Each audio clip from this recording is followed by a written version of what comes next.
Prenez un bel arbre. Son fruit sera beau. Prenez un arbre qui pourrit. Son fruit sera pourri. Car c'est à son fruit qu'on reconnaît l'arbre.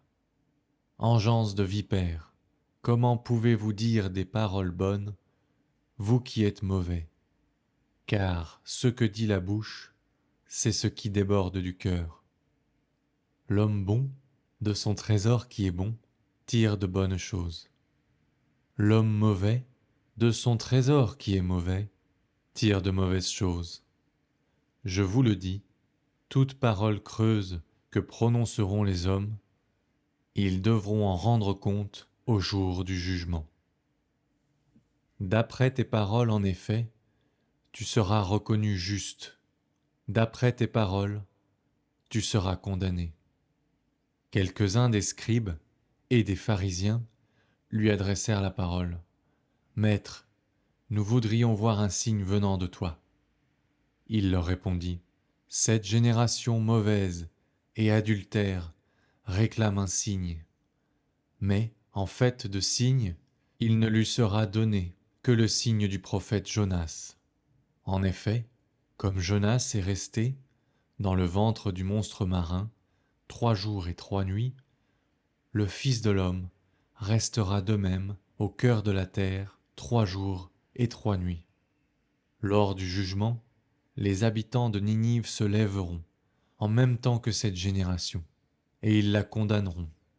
En effet, ils se sont convertis en réponse à la proclamation faite par Jonas, et il y a ici bien plus que Jonas. Lors du jugement, la reine de Saba se dressera en même temps que cette génération, et elle la condamnera. En effet, elle est venue des extrémités de la terre pour écouter la sagesse de Salomon. Et il y a ici bien plus que Salomon. Quand l'esprit impur est sorti de l'homme, il parcourt des lieux arides en cherchant où se reposer, et il ne trouve pas. Alors il se dit, je vais retourner dans ma maison, d'où je suis sorti.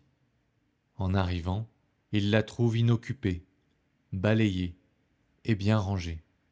Alors il s'en va, il prend avec lui 7 autres esprits, encore plus mauvais que lui, et ils y entrent et s'y installent.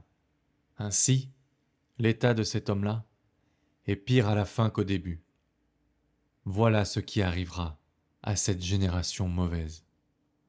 Comme Jésus parlait encore aux foules, voici que sa mère et ses frères se tenaient au dehors, cherchant à lui parler. Quelqu'un lui dit, « Ta mère et tes frères sont là, dehors, qui cherchent à te parler. » Jésus lui répondit, « Qui est ma mère? Et qui sont mes frères ?»